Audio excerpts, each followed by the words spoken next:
mais esse episódio, que é o quarto episódio do nosso podcast Saúde em Foco. Eu sou o Leonardo. Eu sou o Felicia.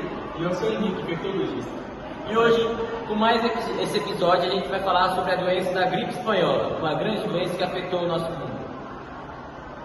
Então, a gripe espanhola, ela foi causada pelo vírus de influenza H1N1. E ela teve o seu primeiro registro em 1918, no caso foi durante a Primeira Guerra Mundial. Apesar do nome, ela não começou na Espanha, né? Tem a palavra espanhola, né? Ela não começou na Espanha. Acredita que os primeiros casos tenham surgido nos Estados Unidos, em um campo militar no Kansas. E depois ele se espalhou rapidamente devido à movimentação das tropas durante a Primeira Guerra Mundial. Então, agora como que você já falou desse assunto, como surgiu, fala um pouco pra gente, para o nosso público, quais foram os sintomas dessa doença. Então, os sintomas da gripe espanhola, eles variaram, né? O que era mais comum era a febre alta, a tosse, as dores musculares e o cansaço.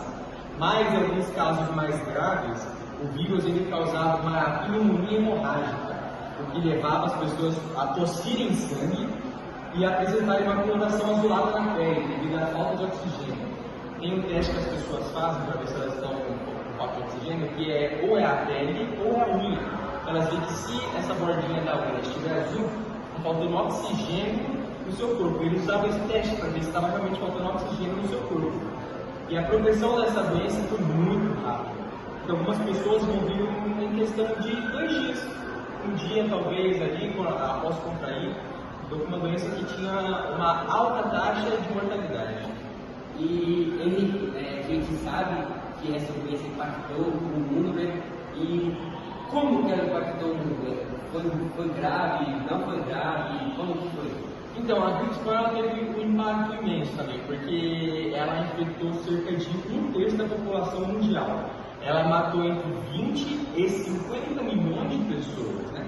Embora algumas expectativas cheguem a, 100 milhões de pessoas. O que os cientistas imaginam foi entre 20 a 50, mas algumas outras pessoas, alguns outros cientistas estimulam 100 milhões de mortes, né? Ela causou uma mortalidade muito alta em alguns jovens adultos, né? Que era, porque para eles, a gripe, para nós mesmo, né? Para nós mesmos, a gripe é uma coisa normal, né? A gente não pensa que nós vamos morrer amanhã por causa de uma gripe.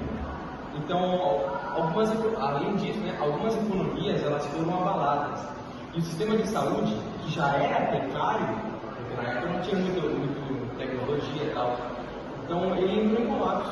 Algumas comunidades também enfrentaram luto coletivo e alguns traumas psicológicos, porque é como se amanhã seu amigo poderia não estar mais do seu lado por causa de uma gripe. As pessoas não entendiam por que as pessoas morriam por causa de uma gripe. Nossa. E Henrique, quais eram os tratamentos dessa doença? Se tinha algum tratamento naquela época, ou hoje em dia criaram um novo tratamento? Qual era isso? Então, naquela época, ainda não existia aqueles antivirais ou as vacinas para a gripe, né?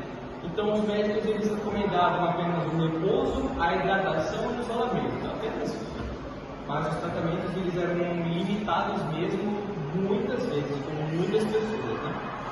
E naquela época também a tecnologia não era tão avançada como hoje, né? Eles estavam caminhando para se tornar o que é hoje, né? Sim, muitas pessoas elas começaram até mesmo a aderir os chás, né? Que chás para aumentar a imunidade, alguns remédios caseiros, algumas ervas também, tudo para ver se conseguia diminuir o contágio, os sintomas. Também acho que vale destacar a prevenção, né? Hoje em dia nós podemos nos prevenir dessa doença, que no caso seriam algumas medidas de distanciamento social, fechamento, claro, se hoje em dia tivesse, teria que ser o fechamento das escolas, o fechamento das igrejas, dos teatros. Algumas cidades elas poderiam obrigar o uso obrigatório das máscaras. E, seria muito bom se houvesse não só uma outra pandemia, não só uma gripe espanhola, mas algumas outras pandemias, se os países aderissem isso. Ainda mais fica aqui mais ou menos um alerta, né? Que mesmo que se acontecer algum quadro de doença no seu país, no seu estado, é sempre bom você tentar manter essas regulamentações, que no caso ficar em casa, distanciamento social, usar as máscaras, entende? Então, E é pessoal, isso. fica a dica para vocês aí. Muito obrigado por mais essa participação aqui no nosso podcast. Valeu, gente. Obrigado Tchau. por mais.